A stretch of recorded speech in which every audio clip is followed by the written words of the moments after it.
Three things I hated about my sermon this week, preaching on Matthew 5:31 through 32, Jesus' surpassing fidelity standard for marriage.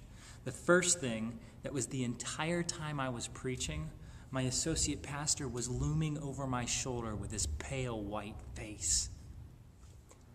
Pastor Tim, your preaching stinks. Why don't you move off the pulpit and let me preach for a minute? The second is this diatribe I get into about our culture and their lust for romance. And I start immediately going after the Twilight series, and before I start shouting explicitives about Stephanie Meyer and her smut novels, instead I take a turn and I talk about Shrek. I do the worst impression of Shrek that you've ever heard. Fiona, I thought it was you who saved me. I thought it was me who saved you. But it was you who saved me. See, our culture believes that romance is redemption.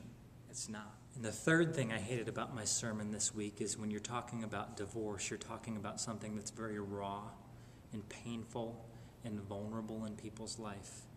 And you know, because Jesus said this in Matthew 19, that there is a standard that what God has put together, let no man separate. It is bone of my bone, flesh of my flesh. There is unity in marriage that's intended to be beautiful. But because of our sin, because of our selfishness, because of our egos, sometimes that union dissolves. It's heartbreaking. That's why we need to be reminded that marriage is a celebration.